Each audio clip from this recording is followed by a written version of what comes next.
वर्तमान में एक बहुत बड़ी विसंगति समाज में देखने में आ रही है। अच्छी समाज के जो बच्चियां हैं वो भाग करके अन्य धर्म में जाकर के विवाह कर लेते हैं। समझाने पर भी जब उन्हें समझाया जाता है, माता पिता समझाते हैं, वो भिन्न भिन्न प्रकार के तर्क रखते हैं। हम बहुत पढ़े लिखे हैं, अपने पैरों पर खड़े हुए हैं, जिन्हें हम वर्षों से जानते हैं, जिनके स्वभाव से हम परिचित हैं, वो बहुत ही मिलनसार हैं, एक दूसरे के व्यवहार को समझते हैं। अनजाने व्यक्ति से बंधने की बजाय जाने पहचाने व्यक्ति से बंधने में ज़्यादा समझदारी है, यह तर्क दिया जाता है। दूसरा तर्क दिया जाता है, ये भेदभाव क्यों किया जाता है? खून सबका एक ही रंग का होता है, भेदभाव कभी धर्म करना सिखलाता नहीं है। धर्म तो एकता का परिचय देने वाला होता है, एक दूसरे को साथ में लेकर के चलने वाला होता है। क्यों संकीर्ण विचारधारा में बन करके रहा जाए? क्यों ना इस पढ़े लिखे युग में, जब समझदारी सबके भीतर पैदा हो ही गई है और सभी लोग आर्थिक रूप से अपने पैरों पे खड़े हो चुके हैं, तो जो निर्णय आज की बच्चियां अथवा बच्चे लेते हैं वो कहाँ तक उचित है और कैसे उन्हें समझाया जाए ताकि आने वाले भविष्य को सुरक्षित किया जा सके। अभी 2 दिन से हम इसी पर प्रवचन, 3 का शुरू से यह प्रवचन यही चल रहे हैं। स्वेच्छा, स्वेच्छा से किया हुआ कार्य उन्मत्त का होता है, चाहे वो सत हो अथवा असत हो। पूज्यवर उमा स्वामी महाराज ने इसी को अंकुश लगाने तो कहा है, सत सतुर विशेषात यद द्रक्षु पुलक्षे रुन्वत। इच्छा के अनुसार किया जा रहा है, स्वयं की इच्छाओं को ध्यान में रख के किया जा रहा है। ये तुम्हारी उन्मत्तता का प्रतीक है। एक दूसरा कि वर्तमान में जो तुम चयन कर रहे हो, तुम चयन करने योग्य ही नहीं हो। विद्यार्थी यदि स्वयं की कॉपी लिखकर यदि स्वयं जांचे तो कितना अच्छा होगा। विद्यार्थी की स्वयं की कॉपी यदि स्वयं जांचे तो कितना अच्छा होगा। विद्यार्थी स्वयं कॉपी लिखता है, उसकी कॉपी गुरु जांचता है। इसी प्रकार जिंदगी की कॉपी को तुम अपने जांचने के लिए स्वयं जांच रहे हो, उसके लिए माँ बाप गुरु हैं, उनको जांचने मिलना चाहिए। स्वयं की कॉपी स्वयं जांच रहे हो, स्वयं जिंदगी का निर्णय स्वयं ले रहे हो, स्वयं की मार्कशीट स्वयं बना रहे हो, स्वयं नंबर अपने आप दे रहे हो, तो अंधेर नंगरी चौपट राजा, ठके शेर भाजी और टके शेर खाजा चलता रहे, कभी नहीं होगा।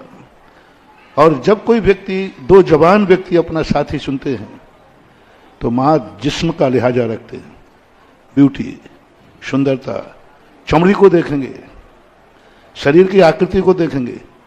इससे ज्यादा गहराई में वो नहीं पहुंच सकता। इसलिए जो भी निर्णय लिए जाते हैं वह बुजुर्गों को क्यों बनाया गया, बड़ों को क्यों बनाया गया, और बड़ों के लिए जिसके लिए बनाया गया है वो इसलिए बनाया गया है कि कभी व्यक्ति स्वयं अपनी जिंदगी का निर्णय स्वयं करने की योग्यता रखता ही नहीं। और जहां निर्णय करने की योग्यता होती है वहां मोक्ष मार्ग के रास्ते बंद होते हैं, जो हम पहले कह चुके हैं। दोनों एक दूसरे से परिचित हैं, परिचित होना ही काफी नहीं है।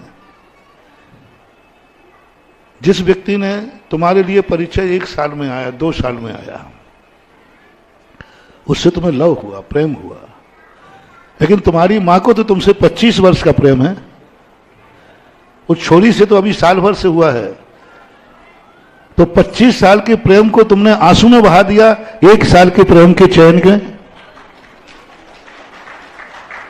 और उसका प्रेम और लड़की का प्रेम में कितना अंतर है।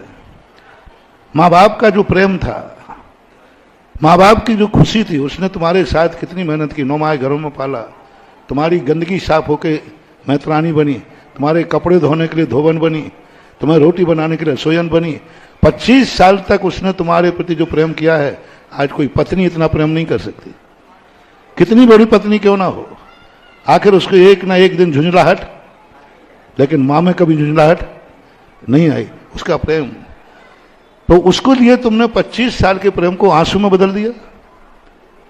क्या तुम मां से ज्यादा परिचित हो या उस स्त्री से? मां तुम्हें ज्यादा जानती है या तुम स्त्री को ज्यादा जानते हो? जिस कन्या, जिस वर से आप शादी कर रही हैं या जिस कन्या से आप शादी कर रहे हैं, उसको आप ज्यादा जानते हो जो साल भर के तुम्हारी जिंदगी में आई है, या 25 साल से तुम्हारी जिंदगी में है मां, उसको ज्यादा जानते हो? पर 1 साल भर से बच्चा तुम्हारी जिंदगी में आया है, उसको तुम ज्यादा जानती हो, या 25 साल से पिता तुम्हारी जिंदगी में है, उसको ज्यादा जानती हो? 25 साल का पिता तुम्हें कितना जानता है, 25 साल की मां तुम्हें कितना जानती है, तुम मां को कितना जानते हो, उस जानकारी को ताक पर रख दिया। 1 साल की जानकारी में तुम कहने लगे कि हमारा उससे परिचित है। तो तुमने 25 साल की मां की जानकारी को आंसू में बदल दिया।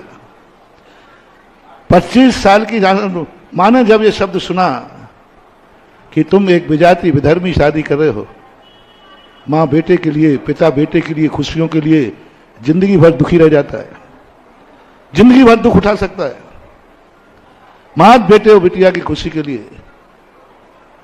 और आज क्या हुआ कि तुमने जैसे ये बात कही, उसकी जिंदगी में आंसू छूट पड़े, आंसू आ गए, और उसको ये कहने लगा है मैंने कहां बारिश में गलती कर दी, परवरिश में कहां मेरे से गलती हो गई, जो आज यह कार्य कर रहा है। भारत का कोई भी एक ज्ञानी बता दो जिसने फर्स्ट हैंड अपने बेटे और बिटिया के संबंध में विधर्मी शादी का नाम सुना हो और तुरंत उसको दुख ना हुआ हो। पहली फर्स्ट हैंड बता रहा हूं, पहला सुनते ही एकदम झटका लगता है। प्रथम दृष्टि शुद्ध दृष्टि, जो अब आपके माँ बाप को झटका लगा वही सत्य है।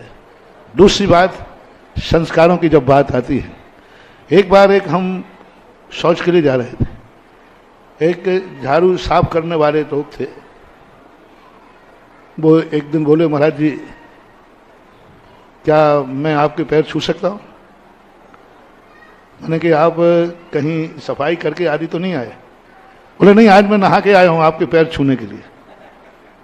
मैंने कही मैं हाँ तो नहीं कहूंगा, लेकिन छुओगे तो मैं मना नहीं करूंगा, छू ले। पता नहीं क्यों मेरे मन में एक भाव आया, मैंने कि आपके यहाँ बेटा बिटिया हैं? तो बोले महाराज हैं, बेटा भी है बिटिया भी है। हमने कि आप इनकी शादी किस जाति में करना चाहेंगे? बहुत बड़ी रिस्क उठाई थी मैंने, बहुत बड़ी रिस्क उठाई थी। किस जाति में आप करना पसंद करेंगे? मुझे तुरंत डर लगा कहीं ये ना कह दें कि मैं जैन जाति में। यदि कह दिया तो आज मामला गड़बड़ हो जाएगा। और मेरे मुख से कई बार ऐसे शब्द निकल जाते हैं, बड़े रिक्सी होते हैं, लेकिन मैं उस रिक्स से भी ऊपर उठ जाता हूं। मैंने जैसे ये शब्द कहा, वो कह सकता है ब्राह्मण में करूंगा, वो कह सकता है जैन में मेरा भाव है कि मेरे बच्चे बच्चियों की शादी जैन जाति में हो। मैंने आंख बंद कर ली, मैंने कि भगवान आज इसके मुख से सत्य निकलना चाहिए। उसने तुरंत एक ही जवाब दिया, मेरा बस चलेगा तो मैं अपने बेटा बेटी की शादी अपनी जाति में करना चाहूंगा।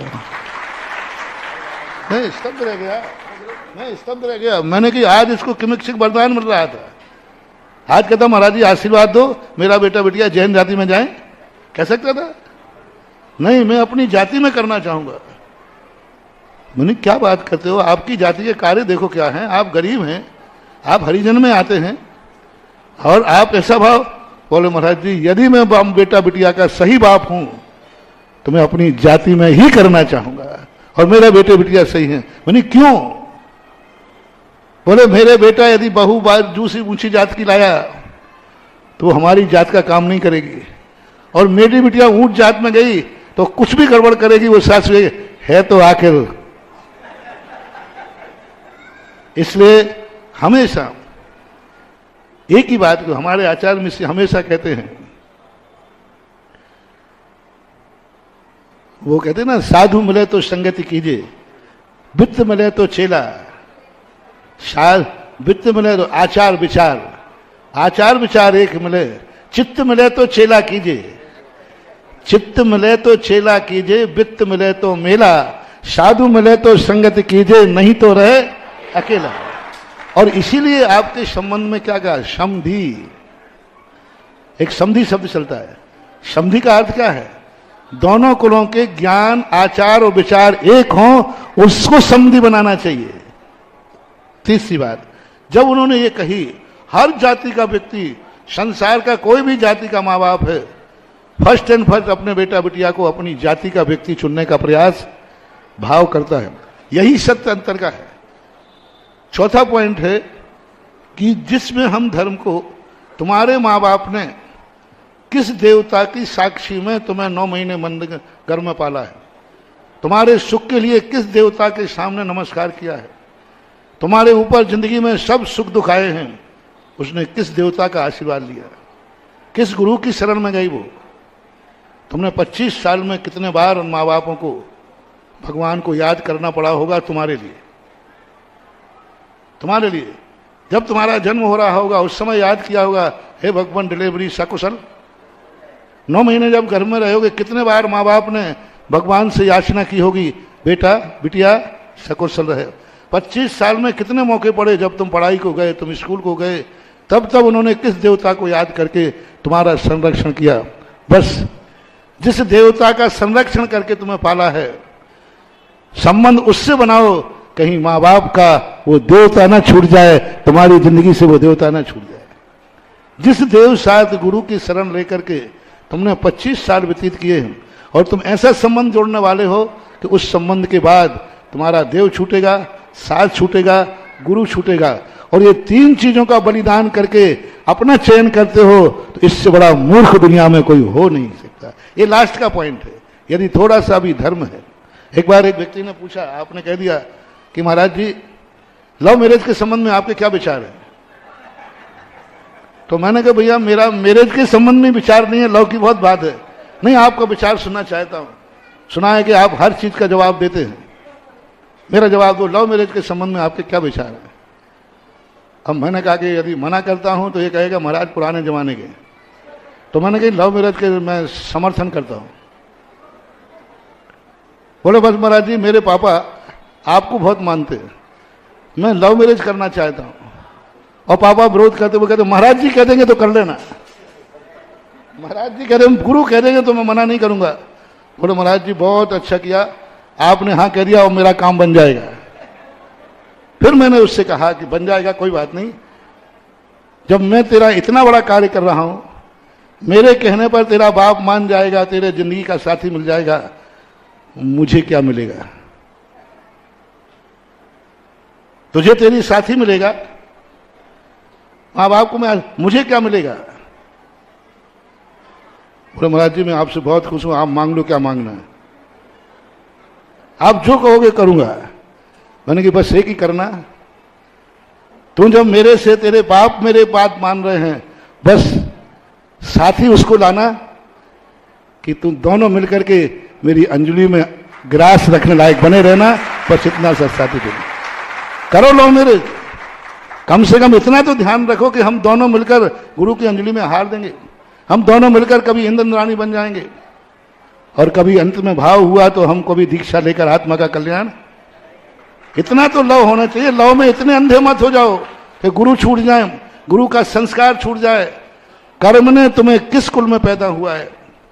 यदि तुम अन्य कुल में, 5वां पॉइंट, 20 सेकंड, 5वां पॉइंट कर्म सिद्धांत का, कर्म ने अंत में तुम्हें किस कुल में पैदा किया है?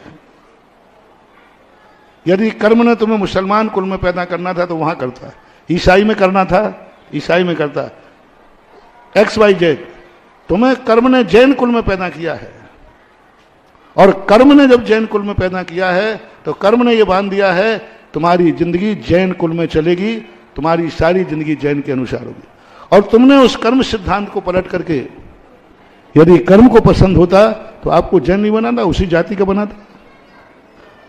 इसलिए कर्म सिद्धांत के अनुसार आपको जैन मिला है, तो आपकी जिंदगी जैनत्व के साथ व्यतीत करना चाहिए, अन्यथा कर्म तुम्हें ऐसी दशा में डाल देगा कि जन्म जन्म तुम जैन तो क्या, जय जैनेन्द्र शब्द सुनने को तरस जाओगे।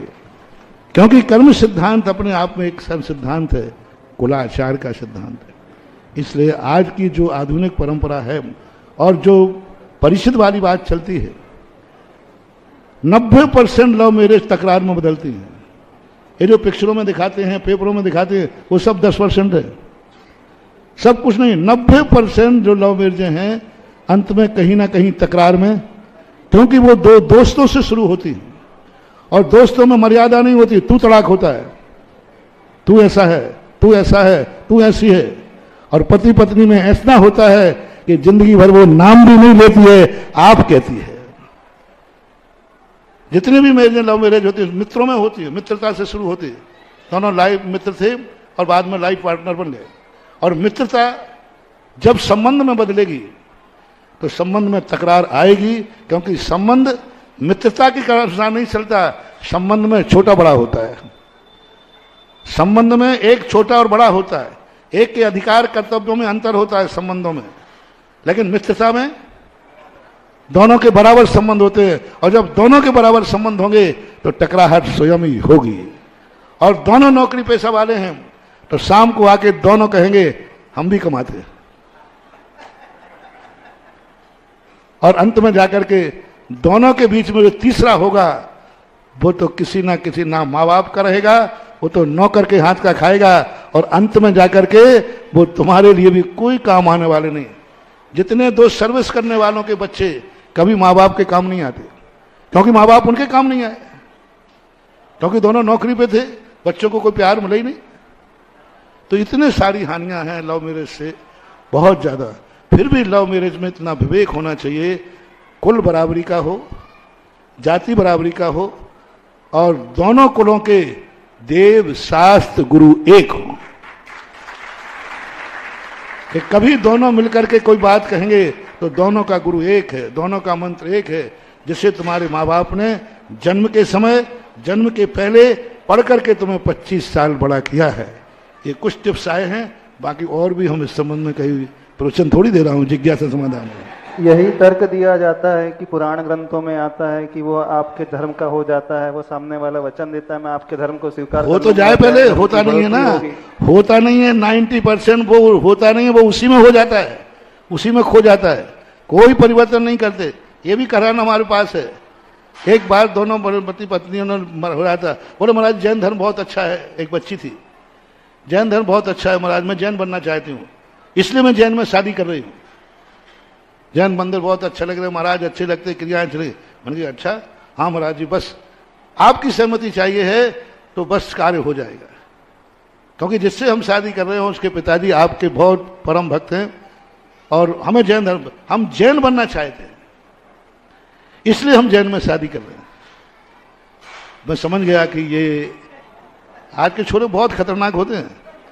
मैंने कि तुम मुझे ही बुद्धि बना रहे। मैंने कि बेटा ये बताओ, ये तो बहुत अच्छा भाव है, बहुत अच्छा भाव है, यदि ये शादी नहीं हुई तो